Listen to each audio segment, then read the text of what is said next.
It's a stronger bill than it's a bill that we could have freestanding, or a bill that is in the Eagle Act that is part of the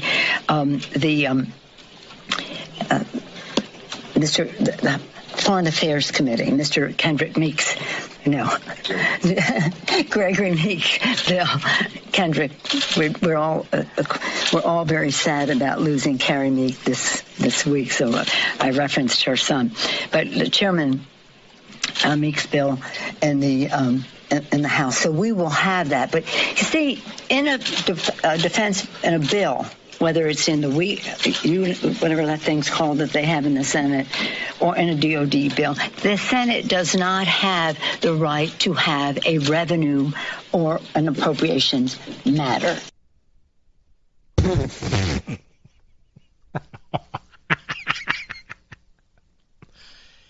I feel like we are witnesses to the padded room. Like there's a little hole in the door, and we as an audience, we together, you and me, we're looking in the little hole, the little spy holes the attendants use to watch those who bounce off padded walls.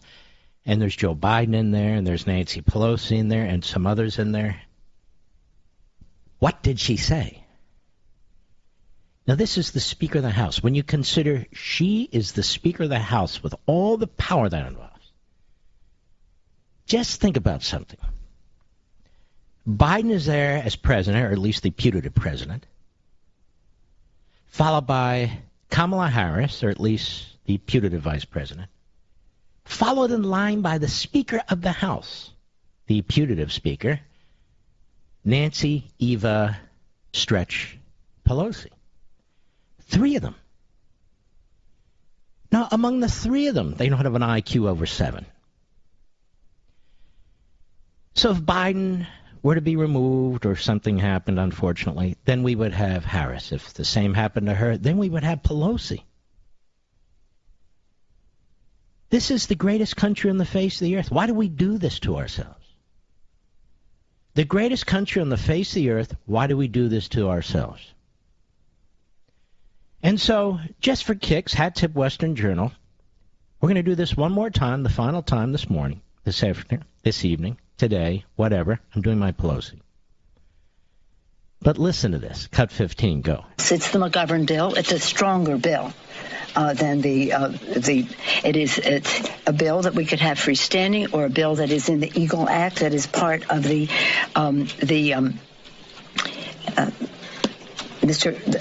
Foreign Affairs Committee. Mr. Kendrick Meeks, Gregory Meeks, Bill Kendrick. We're all very sad about losing Carrie Meek. Oh, she sounds very sad. She's laughing, isn't she, Mr. Producer? We're all very sad, Kendrick, about losing your mother. What a buffoon. Go ahead. Her son. But the Chairman Meeks' bill in the House. So we will have that. But you see, in a defense in a bill, whether it's in the whatever that thing's called that they have in the Senate. The thing's called the National Defense Authorization Act. That's the thing. For Biden, the thing is the Declaration of Independence. Those are the things. I want to congratulate the Democrat Party for providing America with this fantastic leadership at exactly the right time in our history. This is like the old Soviet Union. Remember, Reagan said, I want to negotiate with them, but they keep dying off. What he meant by that is, how can I negotiate with these people? They don't have 2 brain cells to rub together. Now, this is why I spent a lot of time with President Trump, so you could all hear how the man speaks when he's not under attack, when he's not interrupted, how he can fluently, brilliantly move from subject to subject, not just in his own presidency, about analyzing what's going on in the country today. Now, these 2 people in a meeting, you can see where they're controlled by the hard left, if they're not, in fact, part of the hard left these days. And so this is really quite appalling. And yet this is who leads as the Speaker of the House. Now, I don't want to leave the House of Representatives yet. The Democrats, under this buffoon, Nancy Eva Stretch Pelosi, They set up this January 6th committee. You heard John Eastman last night. He was brilliant and fantastic. And, of course, he makes the point that Politico's too stupid and the New York Slime's too stupid to even comprehend, but we don't care about them. And that is, she doesn't get to pick every member of a committee. She's in the majority. She's not in the minority, too. So she doesn't get to pick every member of the committee. So the point is, the Republicans get to pick their own members, right? Yes, the Republicans get to pick their own members, but she wouldn't allow it.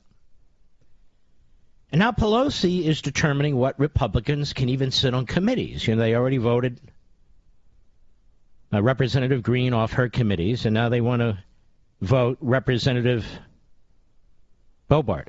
Is that correct, Mr. Producer? Boebert. I'll get it right one day. We'll even have her on one day. And I apologize for that. It's not intended. Boebert. Lauren Boebert. Remember the first name? It's my daughter's first. That said, they want to vote her off committees now. Now, when it comes to Omar, who is a Marxist, who hates America, hates Jews, and stands with Hamas, among other terrorist organizations, and, of course, married her brother, when it comes to Tlaib and her anti-Semitic rants and comments, when it comes to Swalwell, who literally sleeps with the enemy. Democrats in the past would never, ever have tolerated that. Franklin Roosevelt, Harry Truman, John Kennedy, none of them would have tolerated. Well, Obama would have tolerated. And, of course, Clinton would have said, how can I get there? But anyway, that's a whole other story. And there he is sitting on the Intelligence Committee. The dumbest man in the House sitting on the Intelligence Committee. There you go. So they want to vote her off her committees. Well, I want to give a hat tip to Kevin McCarthy. He's about had enough of this. I'm looking for the cut, Mr. Producer. Help me out here. I want you to listen to this. Cut 14, go. This party is for anyone and everyone who craves freedom and supports religious liberty. Lauren Boebert, as I called her when it came forward, we talked. She apologized publicly. She apologized personally. I contacted Steny Hoyer and even talked about maybe Steny and I should be in the room. We should lower the temperature of this Congress. We should work together and talk to one another. In disagreements and something goes astray, you apologize for it. Exactly what Lauren Boebert did. What's interesting to me, and I didn't get to watch Speaker Pelosi's press conference, did any of you raise the question when someone on their side of the aisle said I work with the Ku Klux Klan, referring to Republicans? Did anyone on your side of the aisle talk about when Omar said the only reason I support Israel is about the Benjamins? I never got a public apology or a phone call. Why isn't Marxism treated as bad as neo-Nazism, or I'll coin the word Klansism? Why is that? Why do they get a pass? Should we not detest all of them?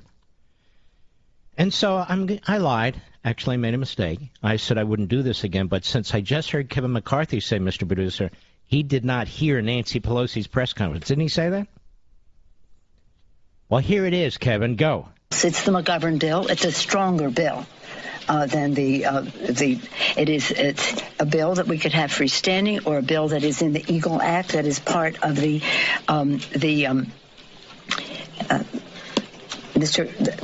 Foreign Affairs Committee, Mr. Kendrick Meeks,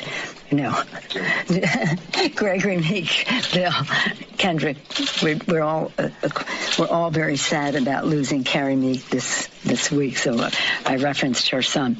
But the Chairman Meeks' bill in the House, so we will have that. Stinger. But you see, in a defense in a bill, whether it's in whatever that thing's called that they have in the Senate, or in a DOD bill, the Senate does not have the right to have a revenue or an appropriations matter. What are they? Can they get funding? The ghost track? They have an idea.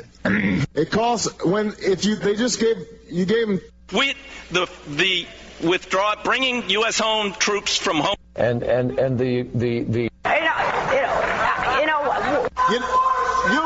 you somebody. Wait, so finally,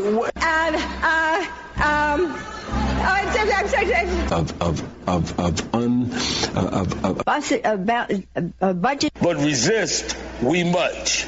We must and we will much about that be committed. I'm a warrior. you know, that it was. Did I mean, they said that. Look, was it him? Why? I didn't. If we, you know, We can walk and chew gum. We hold these truths to be self-evident. All men and women created by you know the thing. True international effort to pressure. Been impeached for inciting the insurrection. Donald John Trump incited the insurrection. And what am I doing here? I'm going to lose track here. And To private economic. Mark Levin.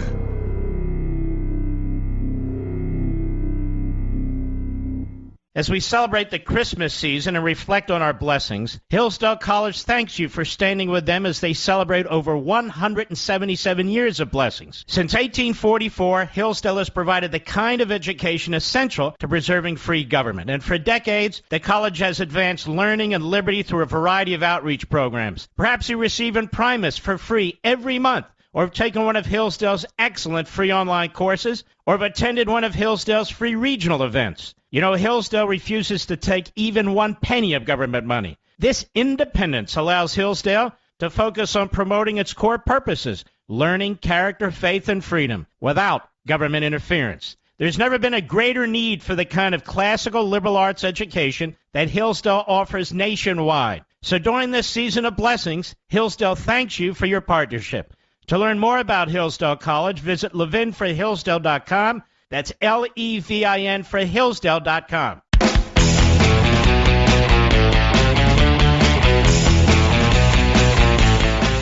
So Pope Francis, extraordinarily radical left political pope, he's no John Paul II in my view. Look, I'm not of the Catholic faith, but he's talking about the whole world and what the whole world should be doing, not just Catholics. And he's very disturbed about the conditions in these advanced industrialized countries, such as they are, regressing and degrowthing, may I say. And he believes that immigrants should be allowed into these countries. So I have a solution. May I call on Pope Francis? May I call on the Pope to open the gates to the Vatican? And I encourage all you illegal aliens in the United States of America, why don't you go to the Vatican? In fact, all the peoples, all the peeps of the world who wish to go somewhere other than the hellholes they live in, but don't call them hellholes, the advanced hellholes they live in, may I encourage you all to go to the Vatican. Now, at the Vatican, we have individuals who are dressed in medieval garb with these really big, what do you call those things? Not spears, but whatever they are. And the big hats, and I'm all for pomp and circumstance. I really am. For instance, I'm one of the few, probably in America, although maybe I'm not one of the few, who likes the monarchy in Britain. I'm not talking about governing. They absolutely are not involved in governing. There are certain traditions they go through, but I like it. Because otherwise, Britain would just be, you know, Germany, and a weak Germany. So who needs another one of those? So I just want to encourage all illegal aliens from all parts of the world, head for the Vatican, because Pope Francis welcomes you with open arms. If you can climb the walls and get through the gates and get through the guards, he welcomes you with open arms. Now, Joe Biden decided, with the holidays coming, and he wanted to have a little levity at his press conference today, such as that was, that he was going to do his best imitation of Lauren Bacall. Some people have said to me, do you think Joe Biden's transitioning because his voice had changed? I said, hey, don't go there. That's not nice. That's disrespectful. And It's not PC, so I cut that off immediately, so to speak. No, I think it's better to say he sounded today a lot like Lauren Bacall, which raises the question. Does Joe Biden have COVID-19, a.k.a. the Wuhan virus, a.k.a. the China virus? Does he? Did he? Does he have a variant? We don't know. The medical records are kept at Fort Knox. We don't know. We don't know what medicines he's taking. So Peter Doocy, the Deuce, he zones in on this. Cut one, go. Your voice sounds a little different. Are you okay? I'm okay. I have a test every day to see a COVID test. No, that's not a COVID test. That is a competency test. When they hold up 3 fingers and say, how many fingers am I holding up? That's not a COVID test, Joe. That is a competency test. Nonetheless, go ahead. All strange. What I have is a 1.5-year-old grandson who had a cold who likes to kiss his pop. And he'd been kissing it anyway, so, but it's just a cold. It's just a cold, ladies and gentlemen. I thought a cold was one of the telltale signs of the virus.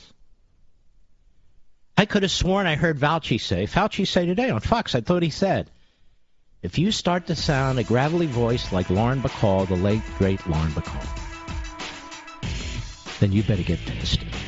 I don't mean one of the Abbott tests. I mean tested, where all the orifices are checked out. I'm suspicious what's going on with Joe Biden's voice. I'll be right back.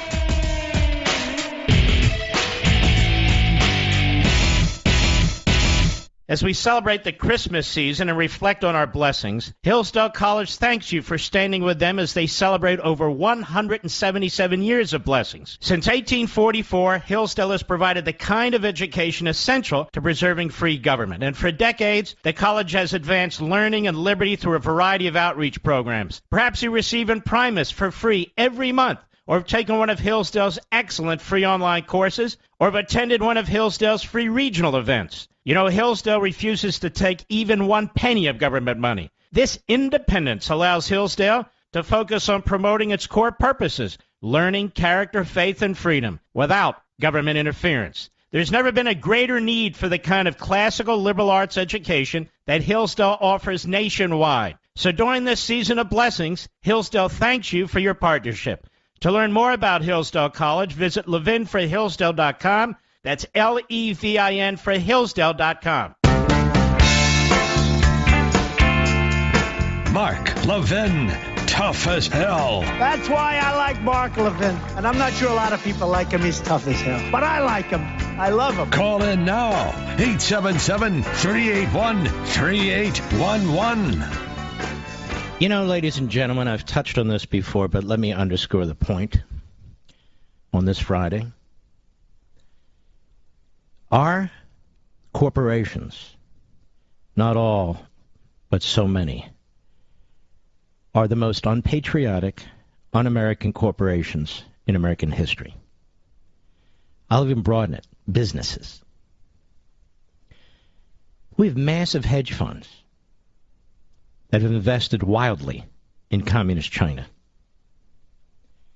You have this guy, Ray Dalio. Ray Dalio, I think he heads Bridgewater. I think he founded Bridgewater.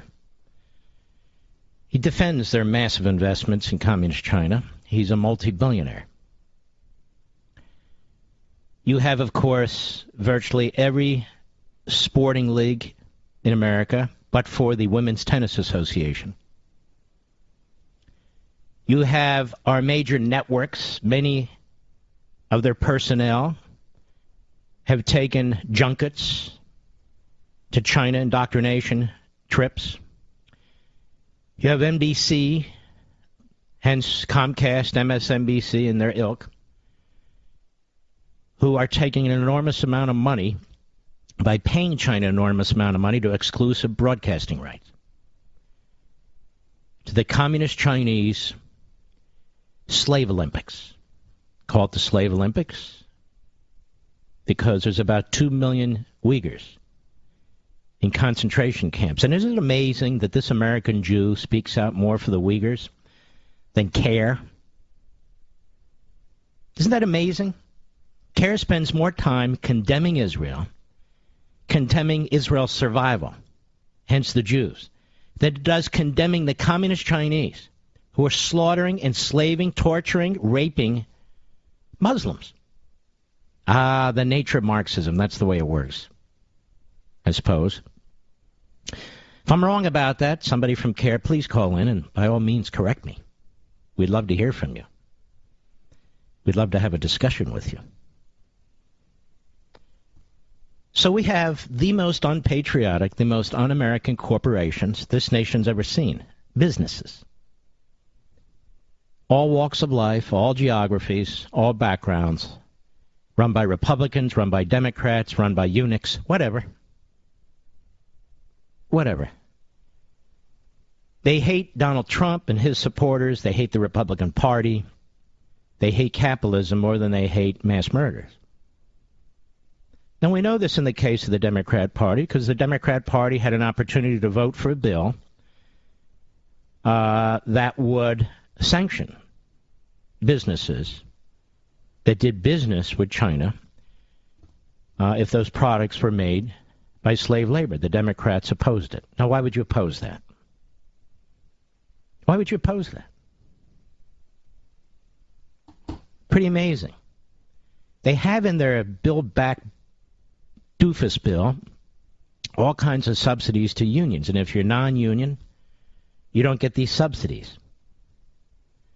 And yet they subsidize communist China, which has used our technology, the money out of our corporations, to build what is becoming the most powerful military force on the face of the earth. They're going to use our rope to hang us. Isn't that what Khrushchev said, or one of those commies? It's exactly what they're doing. And so they laugh when they see a guy like Swalwell on the Intelligence Committee, who they own. They own Swalwell. They own him. They have pictures of him. There's no question in my mind about it. Eric, if that is your name. Eric Xi Jinping Swalwell, please feel free to call the program and deny. These microphones are open to anybody, even reprobates like him. But I'm very serious about this. You folks have an opportunity in this next election cycle. Anybody who has helped to enrich China, I don't care what their excuse, you should not vote for, period. Let me put it to you bluntly, and I hate to be the one to say this. We're on a path to war with China. We didn't provoke it, they're provoking it. We're in a path to war with China. Some people saw the rise of the Axis powers. Some people saw the rise of the Third Reich. Some people saw the rise of the Communist Chinese. Some people saw the rise, way back when, of the Communist Russians. We are on a path to war with Communist China. You've heard it here first. People have been dancing around it. Look at what China's doing. If we go to war, if this, but for that. No, China is preparing for war. They launch more rockets than the rest of the world combined. I just read that yesterday. They have a thoroughly modern nuclear missile force, as ours is aging. They have the largest navy on the face of the earth, as ours is rusting. They have a military that is utterly and completely socially engineered to create human robots who will do anything. We have a military, the weakest generals and admirals probably in the modern history of this country, who are busy indoctrinating our military and our personnel about hating America and how racist America is. So tell me, who's poised to win this war? Why do you think the communist Chinese are busy in space? Because they want the best pictures of the stars? No, they've militarized space. They militarized space. They want to knock out the electrical grid. They want to knock out our GPS system. Our entire communications ability, pretty much. Not just as a people, but as a military. Technology has always been our advantage. But what now? Will technology be our advantage? As Joe Biden celebrates Christmas with his Lauren Bacall voice, our enemies are celebrating Joe Biden as the putative commander-in-chief. Our enemies are celebrating Austin and Milley, who left American citizens still in enemy territory in Afghanistan, and our allies too. They're celebrating Blinken, who has done everything he can to sell out and appease the Islamo-Nazi regime in Tehran that is building nuclear missiles, and they're close, according to Biden's own generals, 4-star McKenzie. All these guys should have lost one of their stars after Afghanistan. Even Russia, that has an economy the size of Texas, is building hypersonic weapons and other weapons that are technologically beyond ours. Have we lost our will? I don't think you and I have. But I think the very people who are destroying this country from within will make it impossible for us to defend this country from without. And they have their media in their back pocket. See, I worked in the Reagan administration. I remember Ronald Reagan's position when it came to defense, when it came to military spending. I remember one of the greatest secretaries of defense in the history of this country, since we've had secretaries of defense, Caspar Weinberger. Yes, I remember those days. I remember when we had an incredibly competent cabinet, a cabinet of patriots, a cabinet of men with experience, including my mentor and former boss, Ed Meese, who they tried to destroy one of the most ethical and decent human beings I've ever known. They tried to turn him into something he isn't. But we're used to this now. We're used to it. While Comcast is promoting somebody like Joy Reid, a racist, and Tiffany Cross, another racist, and Al Sharpton, and Joe Scarborough, a dim-witted slob, may I say with all due respect, not. While CNN is a joke, while Jeff Motherzucker puts the weakest, stupidest people he can possibly think of on television, who don't even know how to keep their pants up and their mouths shut. The nature of the American media. While the NEA and the AFT and the National School Boards Association and the National Superintendents Association, or whatever these fools call themselves, are destroying our educational system, destroying support for this country at the youngest ages possible, pushing racism and Marxism and all the other isms. They don't do that in other countries. And you and I are paying for every damn piece of it. Now they want to pass a bill where you and I pay for more of it. For much more of it. We'll be right back. Mark Levin.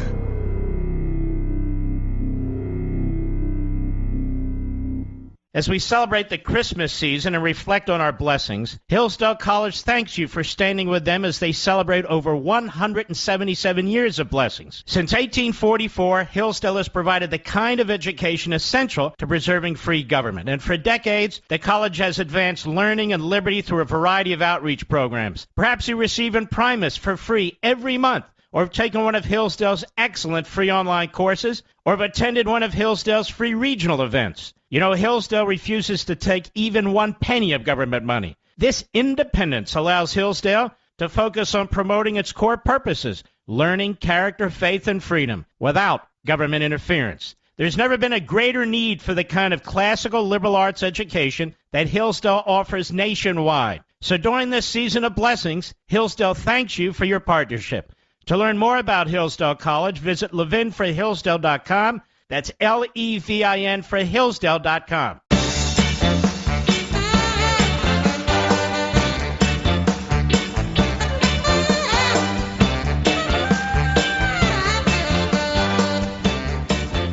Give you a little inside baseball. One of the reasons that we may not have as many guests as others isn't ideological. I like to do the show. I prepare for the show. There's a lot of content to get to in 3 hours. 3 hours isn't really 3 hours when you count the breaks for news and national news, local news, commercials, and so forth, all of which are wonderful, but it cuts back the amount of time. And so when you have a guest, it cuts it back further. So the guest really has to be meaningful. But there's a second reason. It's a secondary reason. I don't have guests on because they're governors or senators. If I want a senator on or a governor on or a congressman on or whatever on, it's because it relates to something relevant today, something that's happened today, whether it's in the news or not in the news. So I don't tell them 2-3 days in advance, hey, we'd like you to come on next Tuesday, next Wednesday, to work around their schedules. And I can tell you that most of these politicians, when they're invited on TV, they never require, never, that the bookers give them 2 or 3 days notice, do they, Mr. Producer? 2 or 3 days notice? How absurd is that? How ridiculous is that? So I've decided where we run into situations like that, which is not that often, but often enough, we're not inviting them anymore.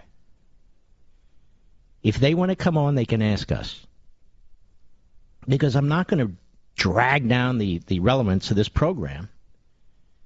I'm not in the business of promoting personalities. I don't believe in that. We're about substance here. This is too precious of a format. It's the second biggest radio show in America, and this is the other thing. Communications directors, press people, politicians don't understand. I will have more listeners on this show tonight on Friday night than will appear anywhere on TV. Anywhere. On TV news, I should say. Anywhere. Rush understood this. We understand this. Trump understood this. Reagan understood this. So the politicians, quote-unquote, out there who don't understand it, it's shocking to me. It is absolutely shocking to me. So you'll see a show here and there, maybe they'll have 2.8 million viewers or 3.2 million viewers, and then they have a demo. Are you kidding me? We have well over 14 million listeners a week. Do you know what that means? That doesn't mean you divide 14 million by 5. That's people who come in, day out. You could have 5, 6, 8 million people listening at one time. At one time. And so we don't beg these people to come on. We give them a couple of shots, and that's it. If they want to come on, they let us know. By the way, I'm not talking about anyone in particular. I'm just making a point. And a lot of these folks are folks who we helped. Right, Mr. Producer? Early on, when they were kind of nascent politicians, or they were trying to move up the ladder and so forth and so on. Some of them are just terrific in reaching out. The most committed among them. I'll give you one example. There's several, but one. Mike Lee. Mike Lee is a fighter, man. Mike Lee wants you to know, this radio audience to know what's going on in Washington. He wants you to engage. He wants you to support liberty. Now, he's one of several. Don't get me wrong. And so when Mike texts me or something like that, I say, well, why don't you come on? He doesn't say, no, I need 3 days' notice. And this is a guy who has to fly back and forth from Utah. And has a big family, too. I'm just making the point.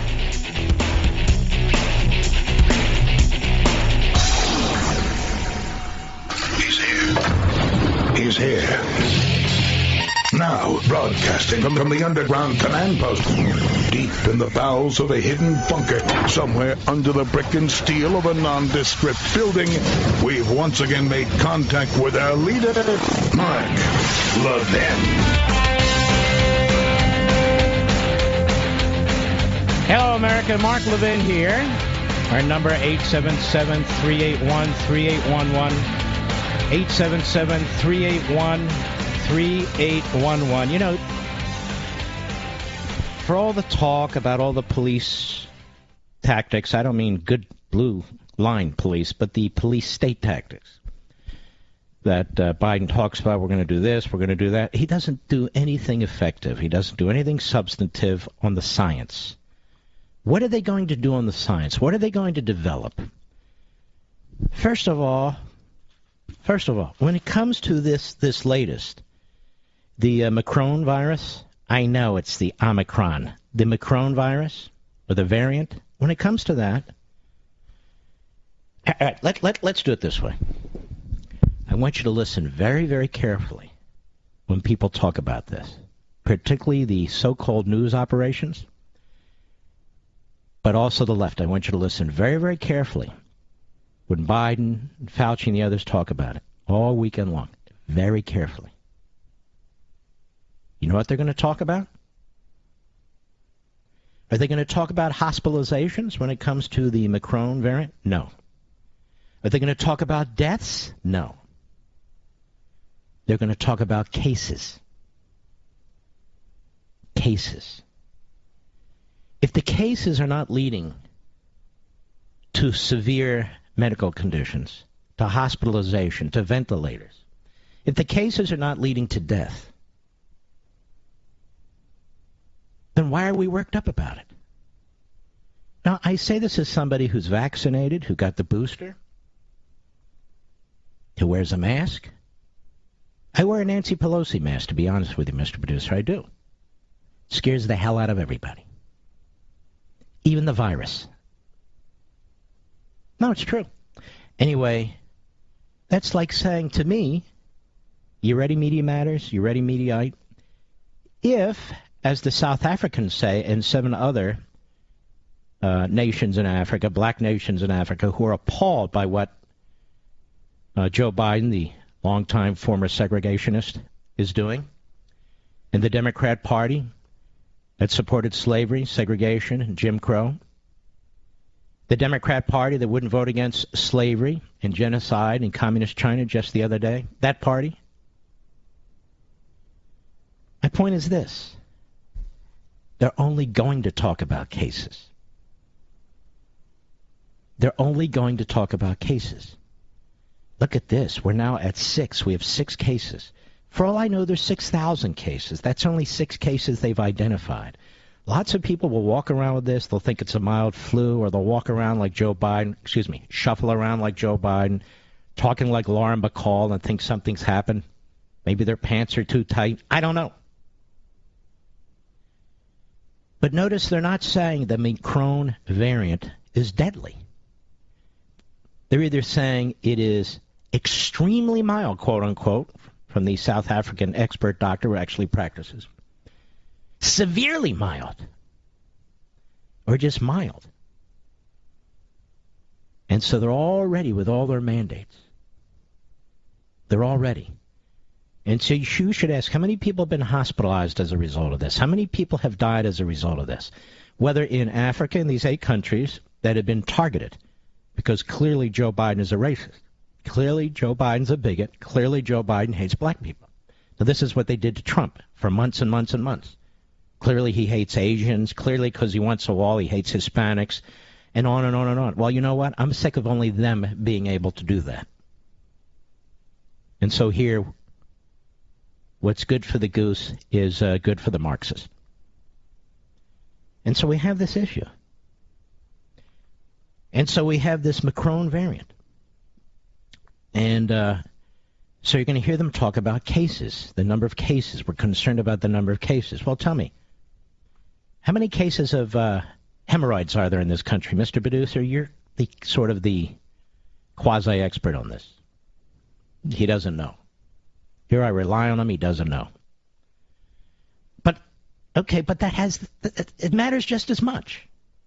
Because if this variant effectively produces no severe negative consequences, I'm not even sure what the point is. Now, obviously, a virus that kills people, a virus that doesn't, I got that. I understand that. But I'm not talking about that. I'm not talking about that. So, I see Anthony Fauci was on with our friend Neil Cavuto today. I don't think Dr. Fauci will come on the show anymore. You want to give it a shot, Mr. Producer?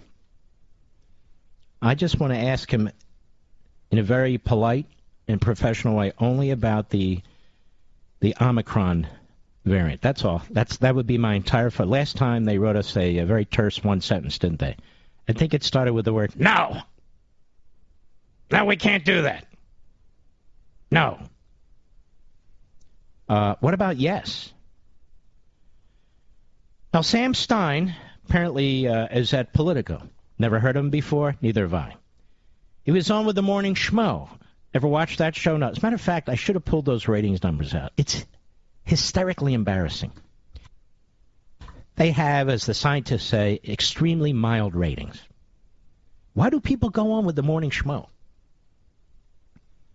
Nobody's watching. Nobody's watching. So Sam Stein, who nobody knows at Politico, which nobody reads, he's on with the Morning Schmo, and he has a thought, very important thought. Cut 8, go. I mean, it's partially because of misinformation. I don't want to understate that. I think a lot of people are confused, even though there's now plenty of anecdotal data, if not overwhelming data, to suggest that it's completely safe, if not really important to get vaccinated. Wait a minute. Wait a minute.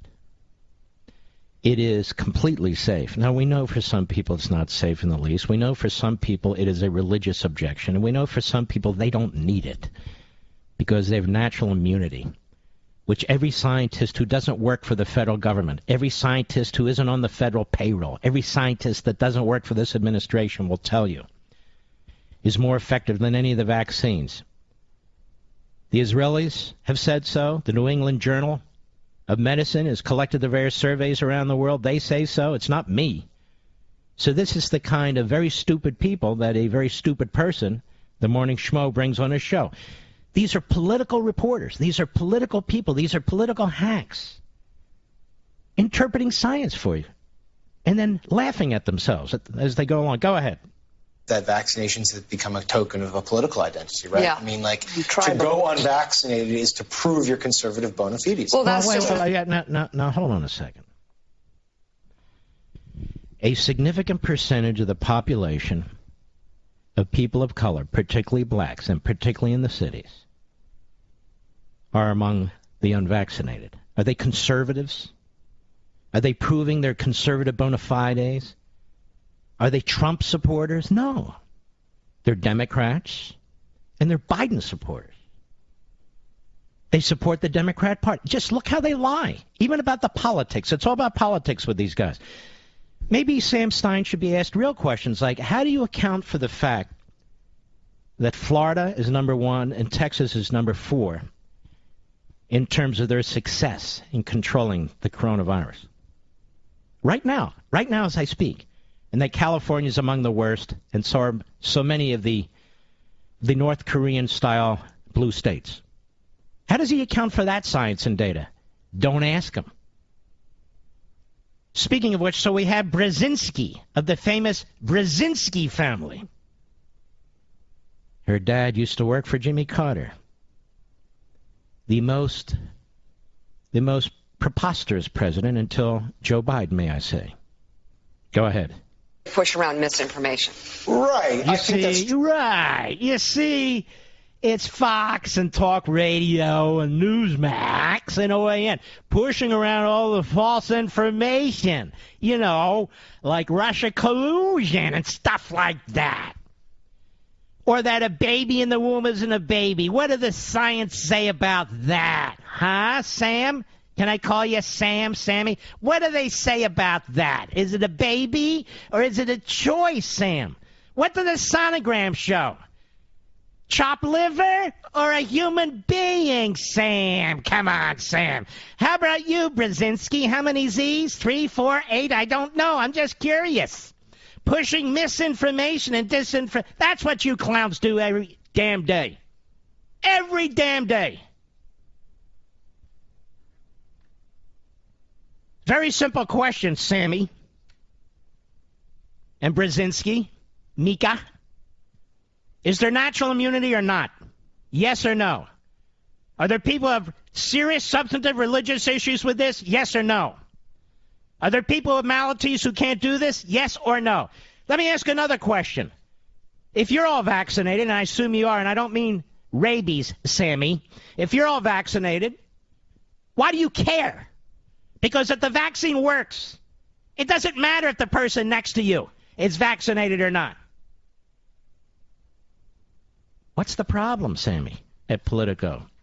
These are the autocrats. Go ahead. The degree to which they're like intertwined at this juncture is truly scary. And I thought about this a little bit. Like, what if who's doing the Ed McMahon there? Is that Mika Brzezinski? Yeah. Ho, yeah, yep. You could have a parakeet in there. You don't need her. Sam, how do you explain the minority communities where there's significant number of people who won't get vaccinated? When you're attacking Trump and Trump support, this is the problem, folks. This is why you detest these people. This is why these networks are dead. This is the joke about the quasi-pseudoscience that so much of this is about. How does it end up? How does their entire segment end up? Attacking you and attacking Trump. That's all they know. Why? They're mental patients. I'll be right back. Mark Levin.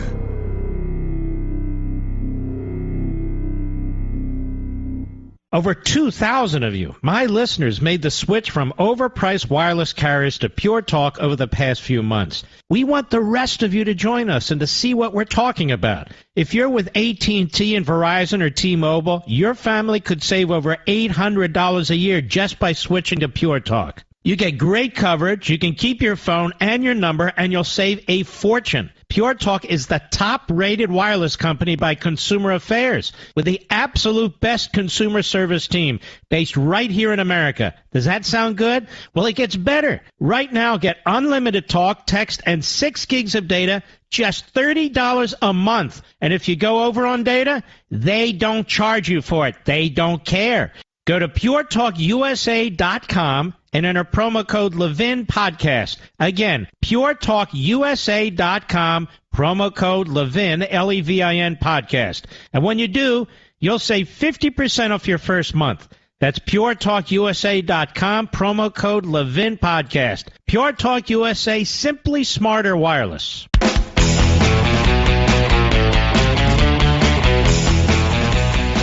Alex Berenson is actually quite remarkable. Spent a lot of his professional career at the New York Times.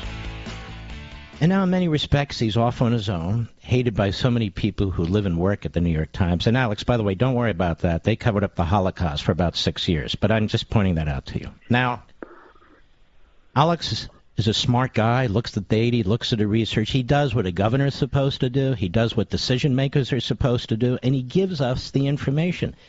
He's got no reason to push this one way or another. He's not a Trump hater, not a Trump lover, not a Biden hater, not a Biden... I don't even know what his politics are. So Alex Berenson has a new book out called Pandemic, How Coronavirus Hysteria Took Over Our Government, Rights, and Lives. And Alex, before I bring you on, I want you to listen to this. They talk about misinformation. Well, I want you to listen to this by Sam Stein at Politico on the Morning Joe show on MSNBC. Cut 8, go. I mean, it's partially because of misinformation. I don't want to understate that. I think a lot of people are confused, even though there's now plenty of anecdotal data, if not overwhelming data, to suggest that it's completely safe, if not really important, to get vaccinated. But I also think it's obvious that vaccinations have become a token of a political identity, right? Yeah. I mean, like, to go unvaccinated is to prove your conservative bona fides. Well, that's just another way to push around misinformation.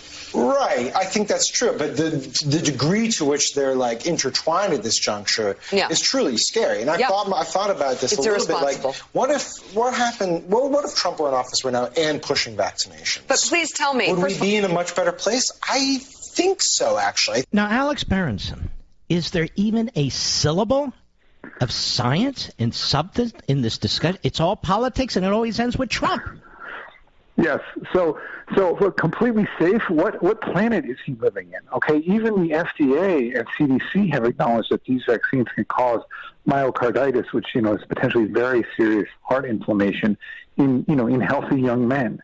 So there's tons. There's literally now tens of thousands of reports of deaths following vaccinations. Now, that doesn't prove that the vaccinations caused all those deaths. Let's be clear about that. But the idea that this vaccine is completely safe is nonsense.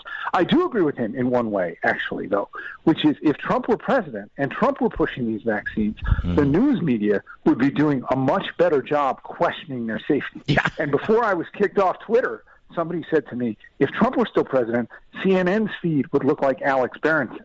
Yeah. And I said, that might be true. Here's what I know is true. My feed would still look like mine, because all I care about is the data. I don't care who's president. I don't care who's pushing this. I care whether or not these vaccines are safe and what data we have to show they're safe. And, I can't emphasize that enough. You're the expert, and you really are. You've become an expert on this. And I don't mean as technically a medical expert, but the expert looking at the data and the arguments and the surveys and all the rest.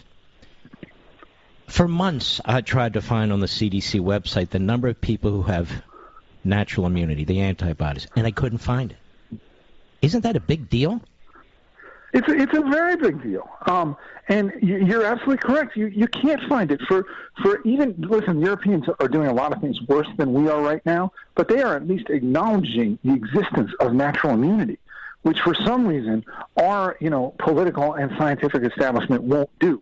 And I'm not a conspiracy theorist, but the two things that should make you question the most what is going on here are, why won't they acknowledge natural immunity, and why are they so desperate to get children vaccinated when children are at basically zero risk from this? And there was another data point, another study that came out, an incredible study out of Germany, showing that, and I'm not exaggerating this, not one healthy child from the ages of 5 to 18 died of COVID. Germany has 80 million people. Not one healthy child or adolescent died in the first 15 months of COVID, of the epidemic. Isn't that incredible? It's incredible. So why ignore it? Because they're listening to the national education? Because of the politics, right? Well, so when I wrote Pandemia, and the good thing about writing a book like this, and by the way, our books are currently competing at the top of Amazon, I'm excited to say, although American Marxism has been out a lot longer. Hold on, let me say something. You're going to be up there a long time after this interview, brother. We'll make sure. I hope so. I hope so, because people need to read this book. But in writing this book, what was so amazing to me was to see the lies and the misstatements that these people from Fauci on down have made month after month after month, and even giving them the benefit of the doubt, the mistakes they've made, the miscalculations they've made, that the media has not called them on. And so it is no wonder at this point that a huge swath of the country, not just conservative Republicans, is done listening to them. When you read the book, you see how we got here. Now, here's the other thing, Alex. I had understood, if I might, I'd like to keep you over the break. There's too much here to do in 7 minutes. So my question is this. I thought a significant number of people in minority communities were skeptical of the vaccine. It's not just Trump, and of course Trump is not skeptical, but Trump supporters, they talk about conservatives. Those aren't conservatives. I mean, why do they? Am I right or wrong about that? No, you're absolutely right, Mark, and thank you for pointing that out. Vaccine hesitancy is highest in the African-American community. And by the way, there's good reason for that, too. African-Americans remember Tuskegee. That was a horrible scientific experiment. And so of course they're hesitant. They know that the scientific establishment is not always looking out for them. Folks, this is fantastic. You really need to get it on Amazon.com right now. I'll pronounce it properly. Pandemia. how coronavirus hysteria took over our government, rights, and lives. We're not saying don't get vaccinated if that's what you and your doctors say. We're talking about the iron fist of government. The book is called Pandemia. You can get it at Amazon.com. Mark Levin, America's tyranny hunter. Call in now, 877-381-3811. Folks, Pandemia, I love that name. Pandemia, how coronavirus hysteria took over our government, rights, and lives. This is a very, very important book. People are going to look back on this book 10, 20, 50, 100 years from now.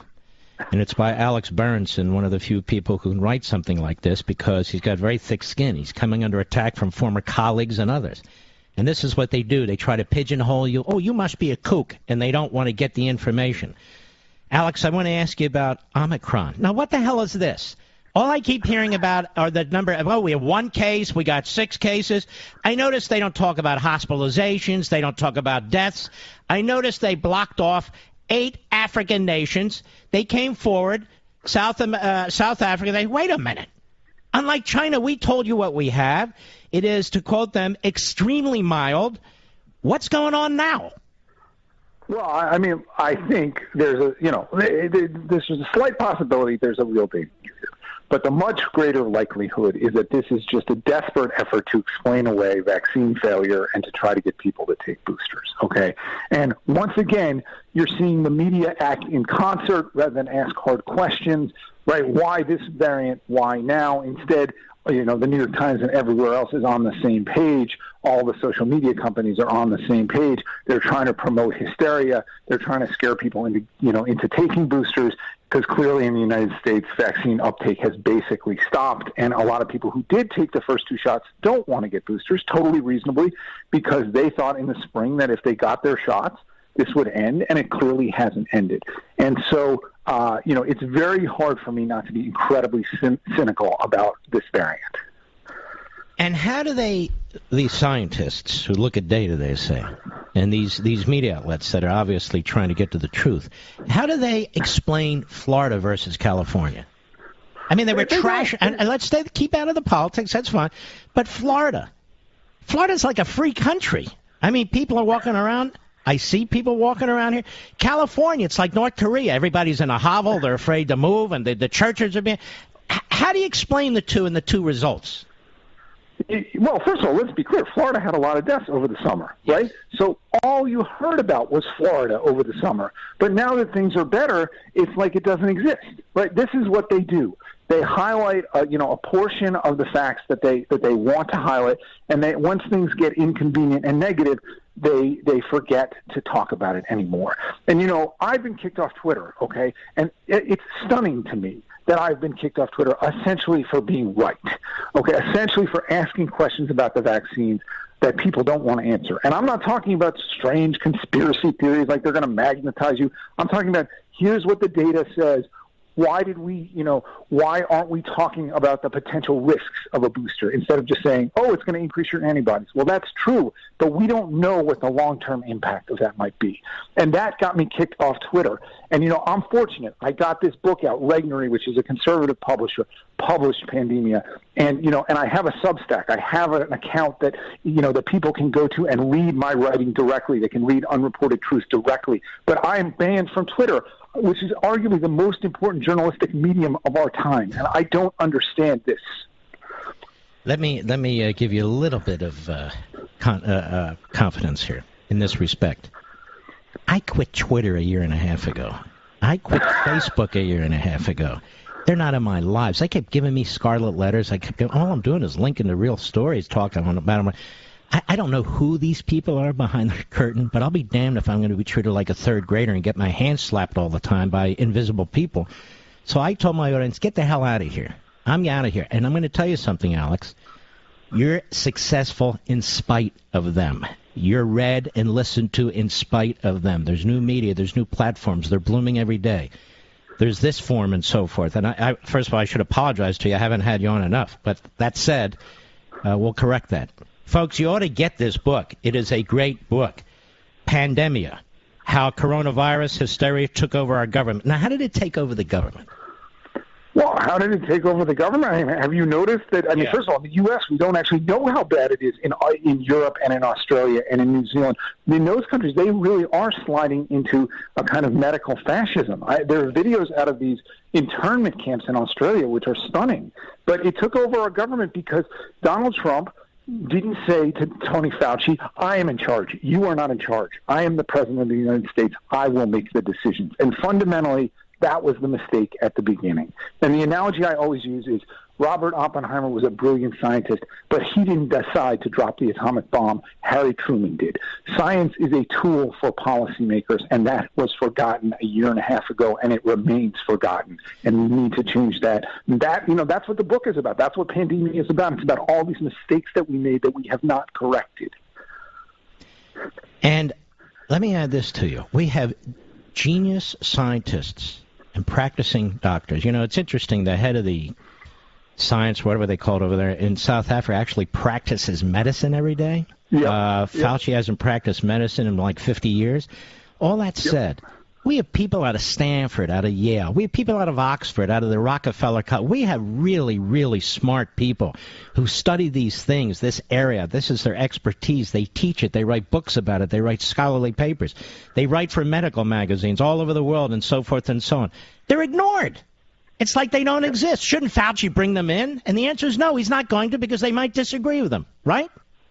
You're absolutely correct. One of the most stunning things that happened, so Scott Atlas was, the guy Trump brought in the fall of last year to sort of try to counterweight Fauci. And Fauci said publicly, he said, if Scott Atlas wants to talk to me, I'm happy to talk to him and we can have a scientific debate. Okay, that was in September. Flash forward 4 months to January 2021. Trump is on his way out. Biden's on his way in. Fauci does an interview, I think, with The Atlantic. And he says, I didn't give a dung about what Scott Atlas had to say. And that was because he knew that Scott Atlas couldn't touch him. So that was the truth about Tony Fauci. He had no interest in debating this stuff. He was in charge, and he didn't want to hear from anybody who might disagree. You are totally correct. It's not just Atlas. There's a whole group of them at Stanford.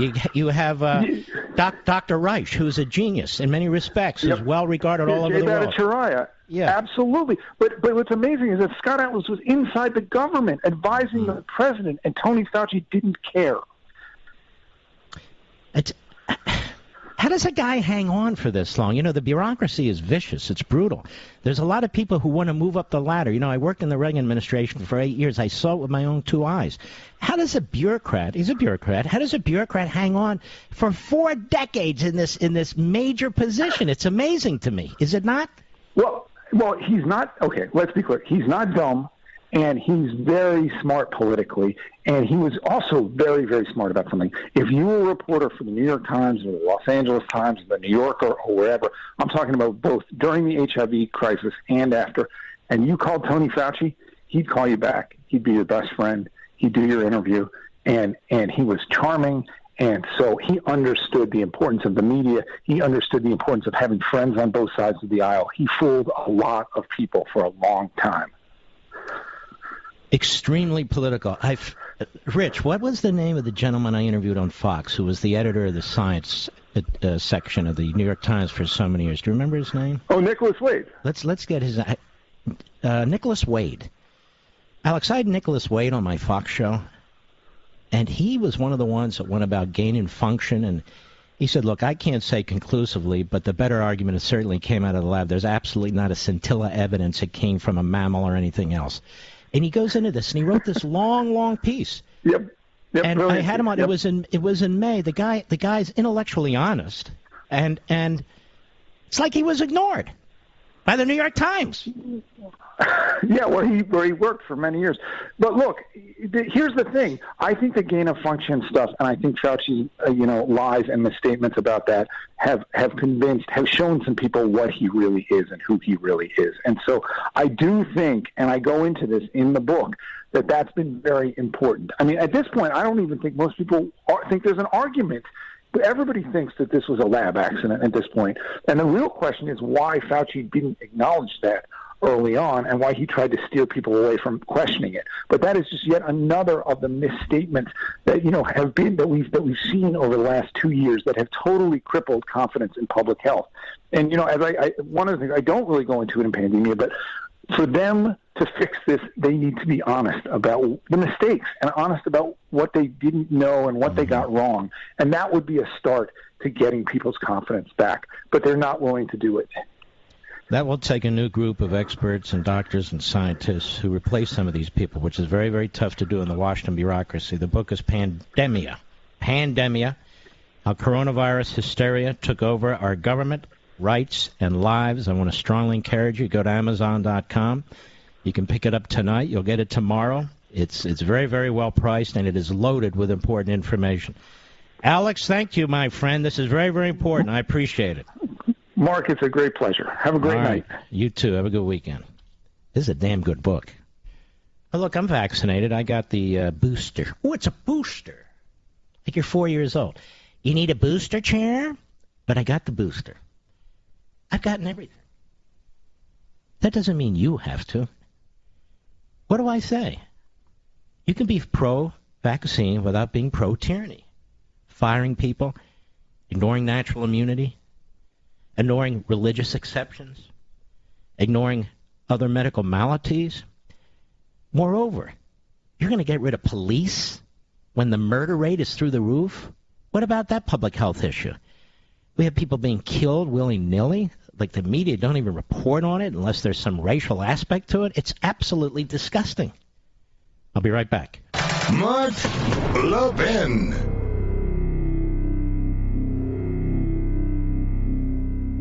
Over 2,000 of you, my listeners, made the switch from overpriced wireless carriers to Pure Talk over the past few months. We want the rest of you to join us and to see what we're talking about. If you're with AT&T and Verizon or T-Mobile, your family could save over $800 a year just by switching to Pure Talk. You get great coverage, you can keep your phone and your number, and you'll save a fortune. Pure Talk is the top-rated wireless company by Consumer Affairs with the absolute best consumer service team based right here in America. Does that sound good? Well, it gets better. Right now, get unlimited talk, text, and 6 gigs of data, just $30 a month. And if you go over on data, they don't charge you for it. They don't care.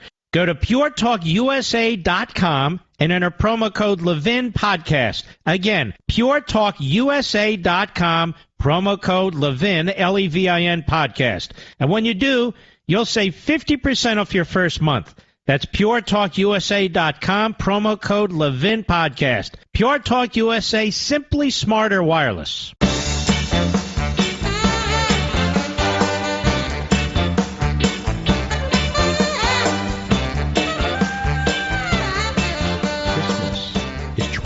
Days away by my calculation. 22 days away. In other words, it's around the corner. And we're still celebrating Hanukkah in the Jewish faith. Have you gotten your copy of American Marxism? You know it's still 50% off on Amazon, so Amazon is subsidizing effectively your purchase of this book.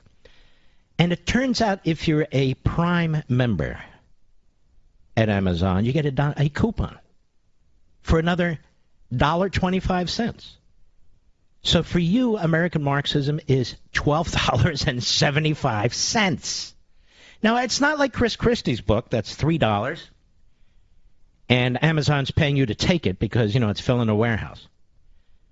This is the #1 book of 2021.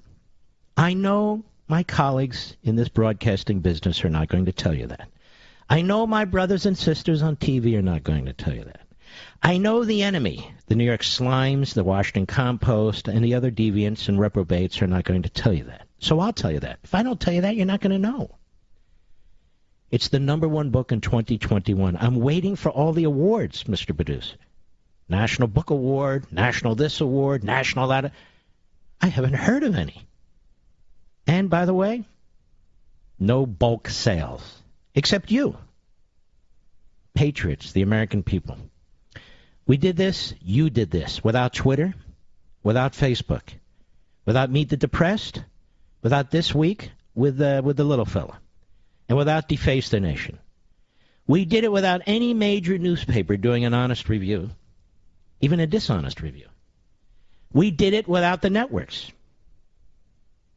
You did it.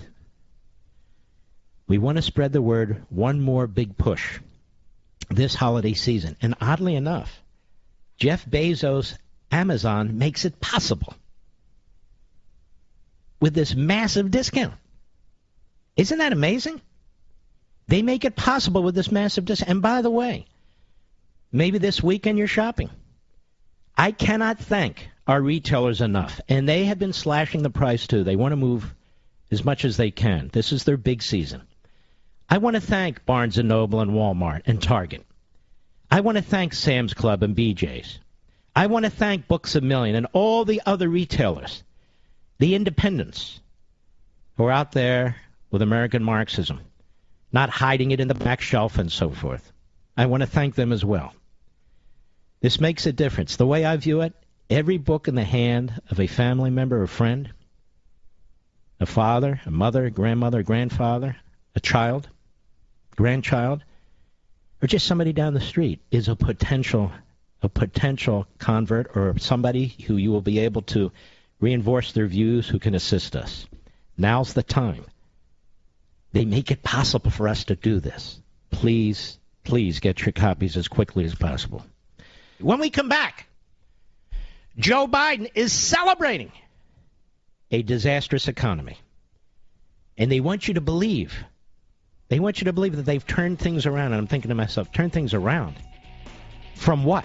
Earlier, Joe, they are destroying the economy. They are destroying our schools. They're destroying the border. They're destroying our finances. They're destroying our Constitution. They're destroying our voting system. They're destroying our defenses. They're destroying law enforcement. But wait, they're turning it around. Stay with me. I'll be right back.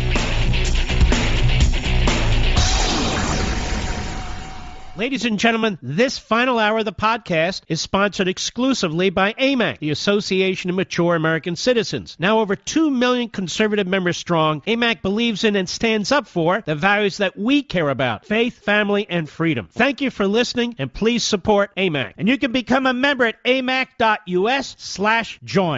He's here. He's here. Now, broadcasting from the underground command post, deep in the bowels of a hidden bunker, somewhere under the brick and steel of a nondescript building, we've once again made contact with our leader, Mark Levin. Hello, America. This is our last hour of the week. I hope you'll stick with us. A lot to do, a lot to go. Puts down on the gas pedal. You see what's happening to the economy. You're feeling inflation. You see jobs aren't getting filled. You see shelves. They're not all empty, but they're emptier than they should be, and prices are going through the roof. I'll give you a perfect example. This is a very minor thing, but a minor thing is an important thing. I go into a store. It's called Giant in Virginia. I like these Giant stores. There's a lot of good stores, but I go into this one store. It's close to the house. And I'm looking around because, I'm doing the show. I want to get a feel for how things are going. And for some reason, I stopped at the wooden hangers, Mr. Producer. Because, about 2 months ago, I bought some wooden hangers. I think it was and off the top of my head, 7 or 10 for $7.49. I went back and I looked. The same wooden hangers were over $11. $11.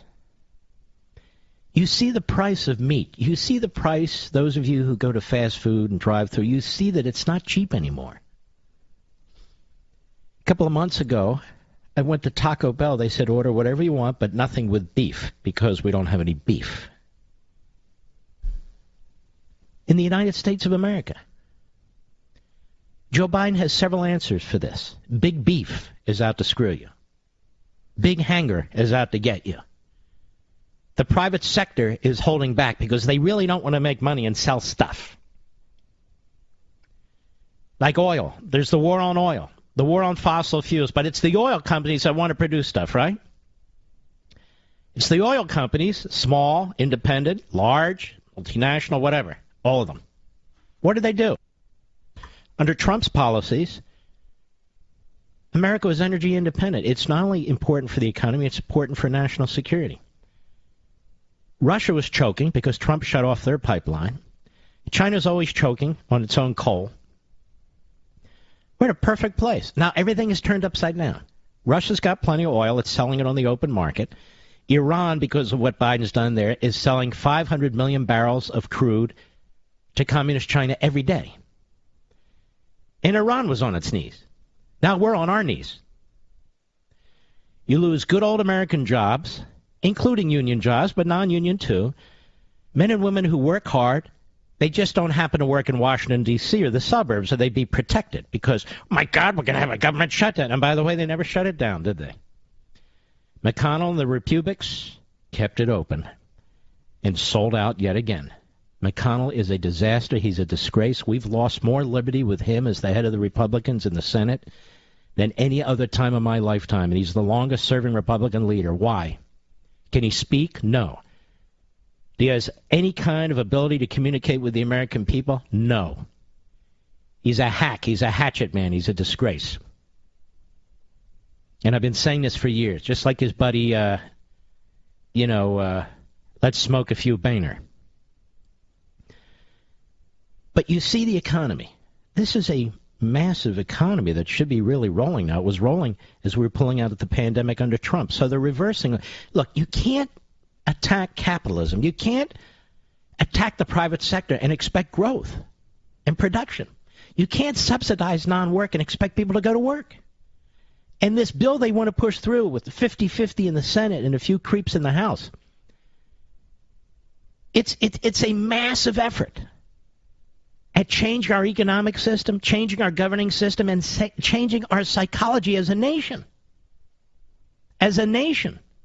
Work hard and you'll succeed. No, somebody else work hard and give me money because I'm this, I'm that, some kind of grievance, some kind of victim.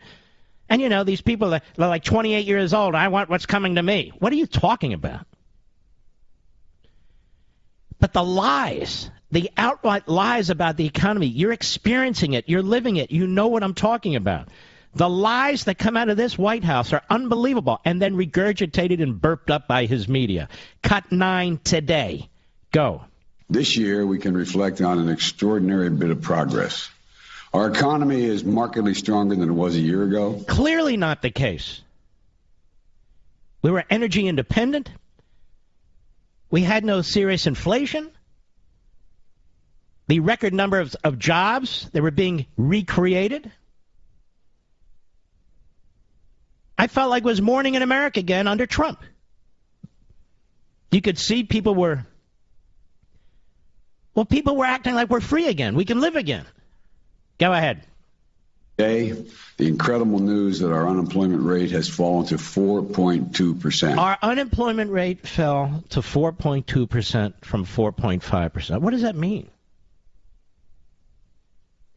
How did that happen? Do you know how many jobs were created last month according to Biden's government? Do you know how many? You know how many, right, Mr. Producer?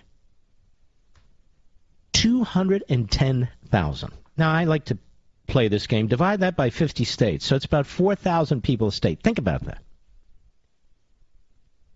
210,000. We have more people pouring over this border illegal than we created jobs last month. Meanwhile, they say they're controlling the border when hundreds of thousands of people come in here illegally, and when 210,000 jobs are created, they celebrate it.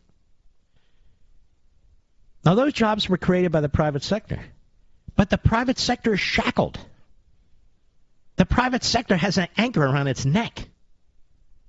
The private sector is anticipating massive taxation, massive redistribution of wealth, a massive IRS that has as its purpose to harass Americans, whether you be an employer or employee, whether you be blue collar or white collar, whether you be union or non-union. That's what's in store. They see it. They want to attack capital investment, research and development, which is the heart and soul of our economic system. They want to make it impossible for the oil industry to survive, massively increasing the price of federal leases, driving up the cost of fuel yet more. To you. And one of the things I've never quite understood, New England is one of the most left-wing parts of our country. Even the Republicans are left-wing. Susan Collins and so forth. And they have the worst winters. It's cold. A lot of snow, sometimes blizzards. It is cold. Cold, I said. And yet they elect politicians who oppose fossil fuels. Look what comes out of Massachusetts. This guy Markey. A freak case. Absolute freak case. Look what comes out of New Hampshire. Look what comes out of Maine. Just go right down the New England states. They elect people who drive up the cost of home heating oil, who drive up the cost of propane, because a lot of these areas are in rural areas, who drive up the cost of electricity and natural gas. They elect people who make their lives miserable. Go figure. It's hard to explain, isn't it? So Biden thinks this is incredible. Incredible. Donald Trump, under his economy, was creating 210,000 jobs in its sleep. So we're now celebrating failure. They are subsidizing laziness. They are subsidizing the welfare state. They're changing the psychology of the American people. They're hooking people onto big government like you hook people onto deadly drugs. And they've only just begun with this next bill that they want to pass trillions and trillions of dollars over the course of a decade. Family leave. They have all kinds of cool names. Family leave. What is that? Okay, you get 4 months off. Well, why? Because I want it. Why should you get that? Because I had a kid. Well, I mean, we've had kids in this country a long time. In fact, in the whole world. You don't get subsidized for having kids, get to stay home. Oh, yes, I do. Why? It's my right. That's what we're creating, that mentality. I just want to remind you, Barry Goldwater once said, the same government that has the power to give you something has the power to take everything from you. I'll be right back. Mark Levin.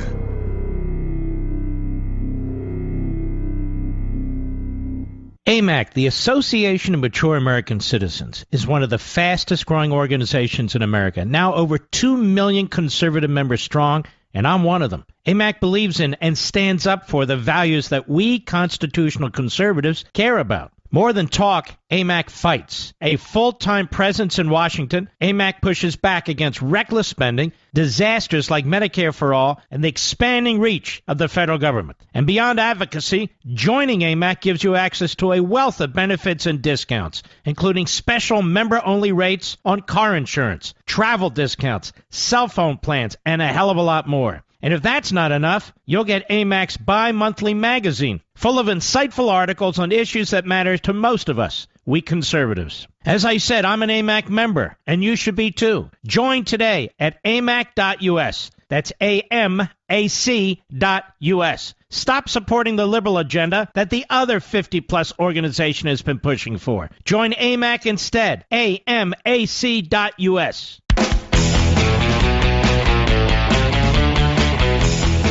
You know, a friend of mine, actually we haven't talked lately, but he's still a friend of mine, and is a friend of my son, Chase. Adam Baldwin, not to be confused with the reprobate, Alec Baldwin. Adam Baldwin has been a great actor. He's a solid conservative. He's all over social media. And just a terrific, terrific guy. Adam Baldwin, how are you, my friend? Hi, Mark. Happy Hanukkah. Thank you. Merry Christmas to you. Now, thank you very much. Let's talk about Alec Baldwin and this gun issue. You're an actor. You've had to play various roles and so forth over the course of your career. Tell us what you think of his interview. Tell us what you think of what he said about the gun. I mean, honestly, obviously I'm not an actor, but I would take a gun, and I don't know if this is right or not, I would shoot it into the ground. First of all, to make sure it's empty, or at least look into the chamber, do something. But tell me about how this is supposed to work. The main element of this situation, first of all, it's absolutely horrific and a tragedy that Helena Hutchins was killed by this gunshot. Did you know her, by the way? I did not, yeah. but you know by all accounts, she was a wonderful person and an innocent victim here. The Screen Actors Guild and AFTRA, SAG-AFTRA, of which I believe you are a member. Unfortunately, yes, I am. Welcome aboard. Thank you. It issues what are called safety bulletins from the National Stunt and Safety Department. And in the main safety bulletin, they have different issues with machinery and whatnot, but they specifically talk about firearms. And it says anyone handling a weapon shall receive the proper training and know all operating features and safety devices, and they will have a safety meeting with the prop master and the armorer when they begin a production. If they're to be handling it, they're required to do it. They shall have these safety meetings. They shall know all of the operating functions and safety functions of the weapon they're to be using. Now, he knows this, and he's been in the business as long as I have, 40 years. He's had a gun in his hand very often, probably not as much as I have, but very often. And he didn't check the weapon. He didn't follow the 4 main rules of firearm safety. Always treat every gun as if it's loaded. Never put your finger on the trigger until you're ready to destroy your target, and never point it at anything you're not willing to destroy, and know whatever is behind your target, the background, so it doesn't go through and through to someone else. Had he not violated any of those first 3, this wouldn't have happened. But he violated all of them, and he didn't check the weapon that was handed to him and clear it before putting it up on target and shooting Helena Hutchins. So, Adam Baldwin, even what Alec Baldwin said to George Stephanopoulos is no defense at all, then, according to the rules of the union, correct?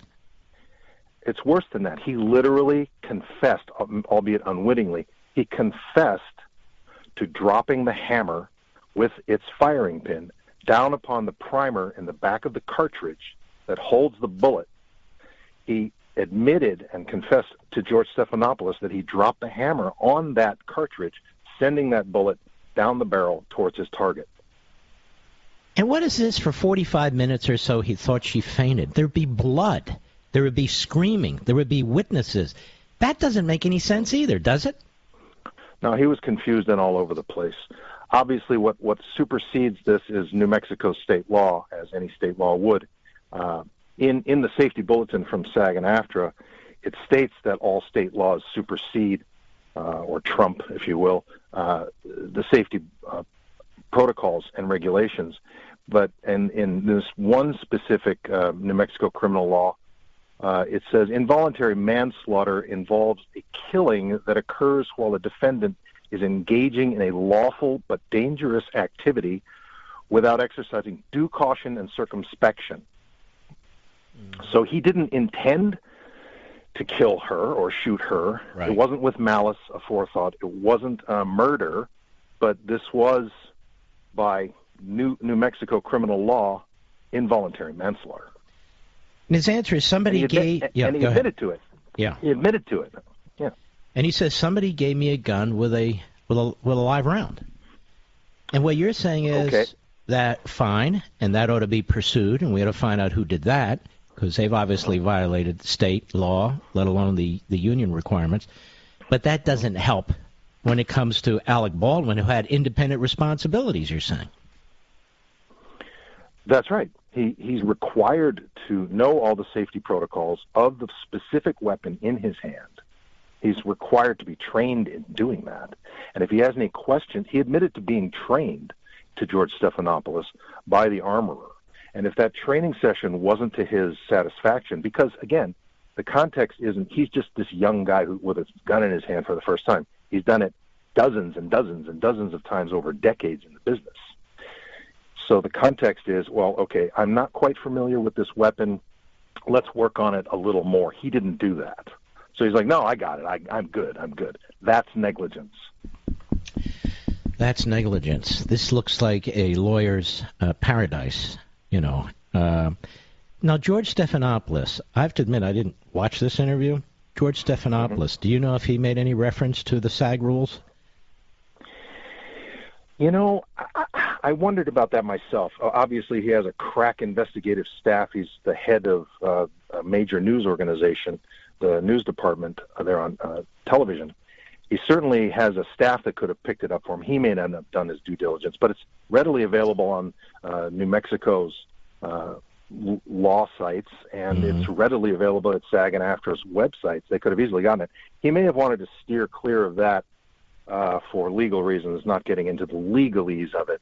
So I can't fault him for that.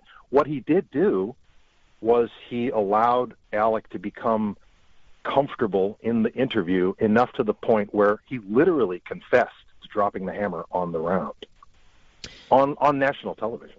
And by the way, he almost blames the victim as I watched one of these clips. And I thought go ahead. He blamed, quote, someone. He used the term someone several times in that interview. It's not him, it's someone else is responsible.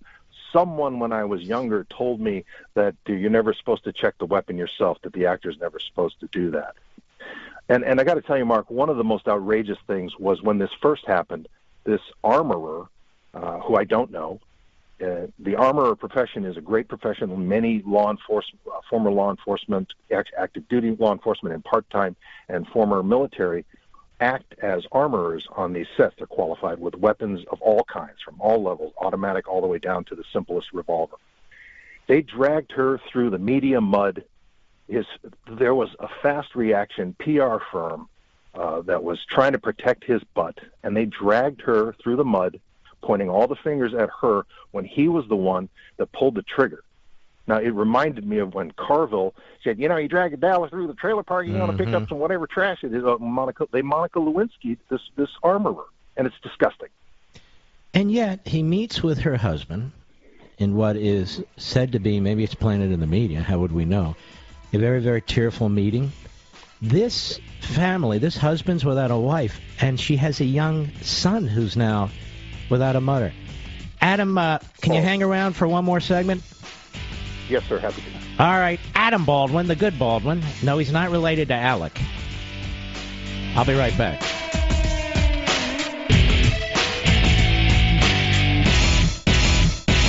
AMAC, the Association of Mature American Citizens, is one of the fastest growing organizations in America. Now over 2 million conservative members strong, and I'm one of them. AMAC believes in and stands up for the values that we constitutional conservatives care about. More than talk, AMAC fights. A full-time presence in Washington, AMAC pushes back against reckless spending, disasters like Medicare for All, and the expanding reach of the federal government. And beyond advocacy, joining AMAC gives you access to a wealth of benefits and discounts, including special member-only rates on car insurance, travel discounts, cell phone plans, and a hell of a lot more. And if that's not enough, you'll get AMAC's bi-monthly magazine, full of insightful articles on issues that matter to most of us, we conservatives. As I said, I'm an AMAC member, and you should be too. Join today at amac.us. That's AMAC.us.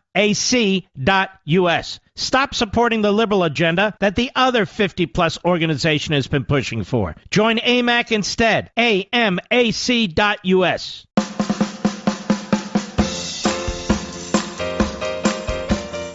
When Mark Levin was a kid, his teachers didn't like his snide sense of humor. Today, they still don't like it. Call Mark Levin now at 877-381-3811.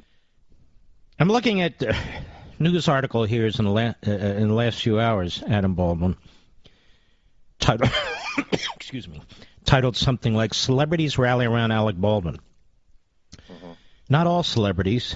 You're raising questions. John Schneider, remember, Dukes of Hazzard. Other people are raising questions, too. It's not about rallying around. George Clooney, you're right.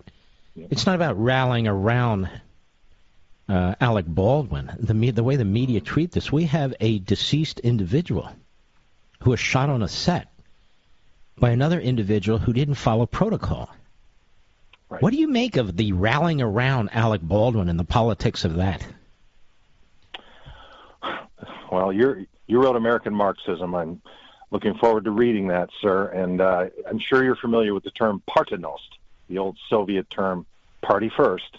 And Alec's a good party apparatchik, so those in the party are rallying around him. Although I will say I've noticed some indications that those allegiances may be cracking.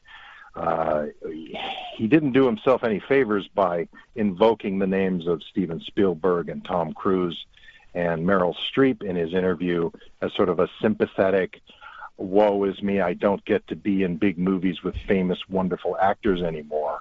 I don't know how they would react, but I sure wouldn't want him invoking my name if I were those guys in his interview in that context. And CNN was doing a demonstration of the weapon and how it couldn't have fired the way he explained it. So there may be cracks in the armor there. Why I'm so passionate about this is because he and I have both been in the business long enough to remember when Jason Lee was killed by a negligent discharge, an accidental negligent discharge, whatever you want to call it. It's not an accident. This is a negligent discharge. The weapon was not cleared, therefore it's negligence or recklessness. And that happened back in the 90s, and he knew it then, and this is why all of these safety protocols became so strict and observed so carefully for so many decades that this is so rare that only someone being negligent and not following the rules and the protocols that are required, only someone doing that could have had this happen to them. It's a very interesting point because as you went through the protocols, I thought to myself, how do you screw this up? In other words, they are so stringent. There's so many steps to it. How do you wind up with a live bullet in a chamber? I mean, it's almost, it seems, well, it's obviously not an impossibility to happen, but it's something that only happens if you're absolutely, not just negligent, but absolutely reckless. Well, it's like someone, I had this exercise with a neighbor earlier. I had the end of my coffee cup. I was on my walk, and I have a lid on my coffee cup. And I said, can I just open up my coffee cup here and throw it at you without you looking to see if there's any coffee in it? You know, she said, no, it'll stain my sweater. I said, it's the same principle. It's the same principle. You have to look inside the weapon to make sure that the dummy rounds, if it was loaded with dummy rounds, which are inert and cannot fire, they're merely for decorative purposes. If that's what they are, you check those.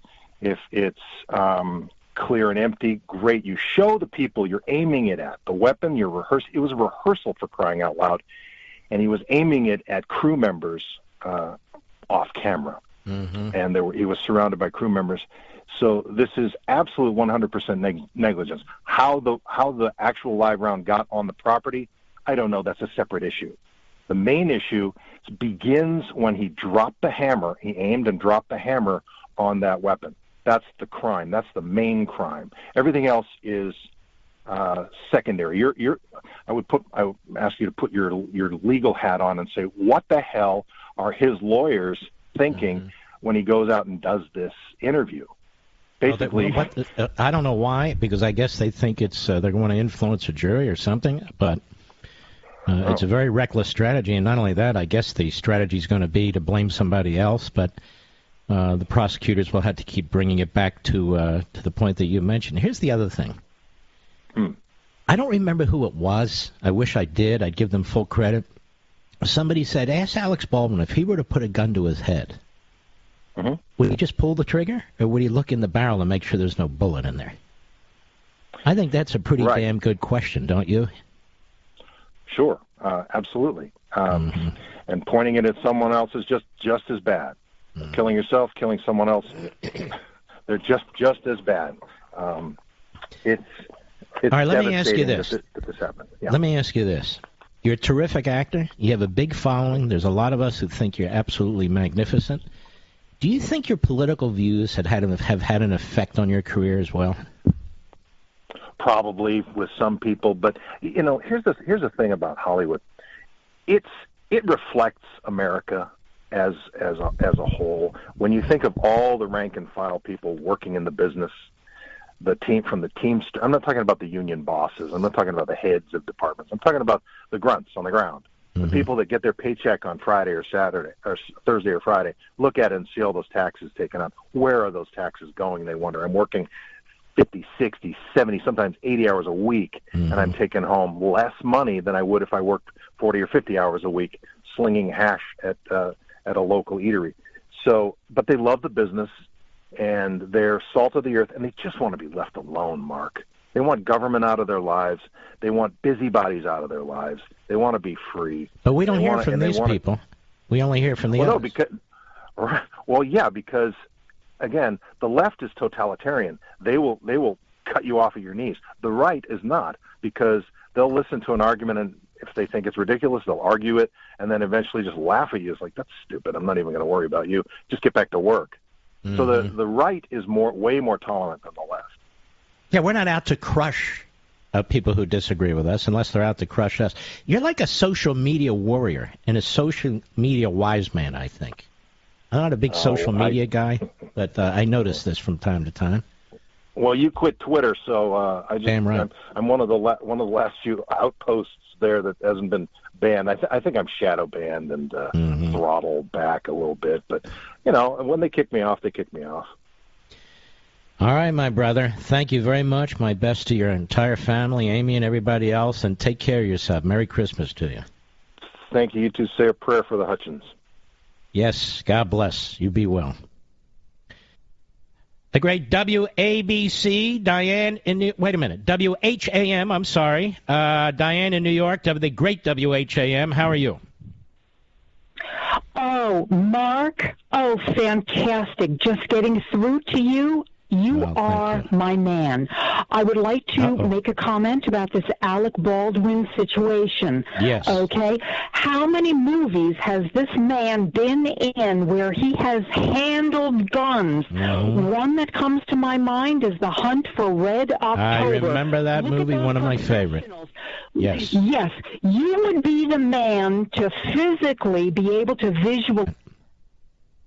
I don't mind spending 5 or 10 minutes on this, but while this country is under attack from within, and while the enemies are aligning from without, and our liberties are at stake, I cannot bring myself to do an entire show on Alec Baldwin. I know other hosts are doing it. Good for them.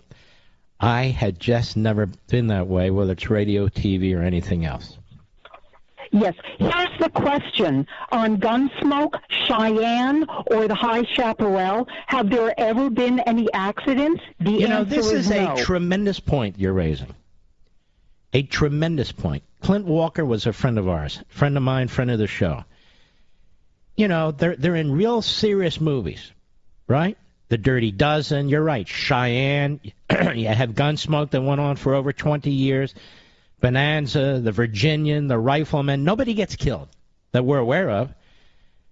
And here we have Alec Baldwin. Now, good lawyers who see dollar signs, they're going to go after him civilly. This is where he's going to spend most of his life. And the prosecutors are going to go after him, too. He's not a sympathetic figure, certainly not after that interview. I'll be right back. Mark Levin.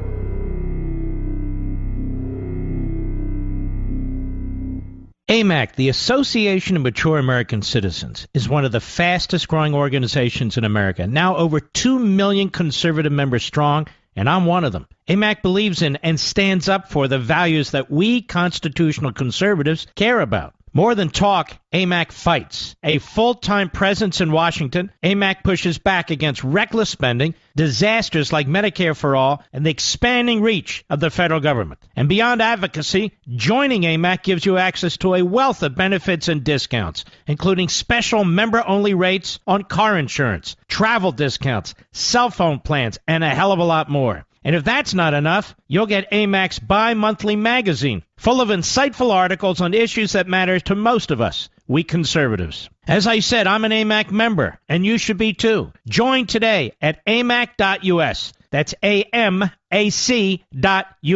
Stop supporting the liberal agenda that the other 50-plus organization has been pushing for. Join AMAC instead. AMAC.us.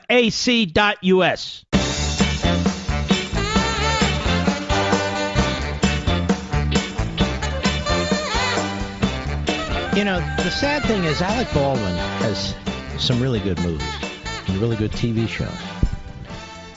But he leads with his chin when it comes to politics. He's obviously a guy who's out of control, a very angry man. He tries to be the actor of the little guy, as so many on the left do, but he really despises the little guy, looks down on the little guy, quote unquote.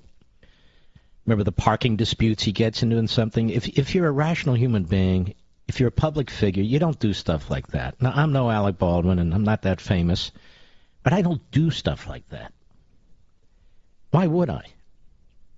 Try and be nice to people. Try and be nice to people who come, who you see. Now, I don't like people who somehow get my phone number and call me and something like that. That's different. Or when I'm eating, they breathe into my right ear, ear, or talk into my left nostril. That's a different thing. I like my space. But I'm saying, somebody comes up, hi, Mr. Lincoln, of course. Of course. And I prefer to be called Mark, by the way, if you see me. Absolutely. Now, those of you who are listening to this show tape delayed, those of you who are listening to this show on our wonderful podcast, we have a wonderful weekend show, the best of, every Saturday. Right, Mr. Producer? 8 a.m. Last time I checked, that's in the morning. 8 a.m. Saturday morning, and you can listen to it constantly. But Mr. Producer puts the best of together, and we thought you'd enjoy that as a treat. So check that out. Now, ladies and gentlemen, every Friday, in your honor, no matter what, we play America. Here we go for you.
The week is over. The weekend begins right now. Please don't forget, 8 p.m. Eastern Time on Fox, Life, Liberty, and Levin, Part 2 of my exclusive interview with President Trump, the long-form interview style where he gets to speak. He makes a number of profound comments. And the monologue, it is a killer. Please check it out. Please don't forget your copies of American Marxism. You're never going to see them discounted like this again at Amazon. We salute our armed forces, police officers, firefighters, and emergency personnel, all the wonderful puppies that have been in our lives. God bless you all, and I miss you all. Good night, Dad. Good night, Mom. Good night, Leo. Good night, Joe. And good night, America.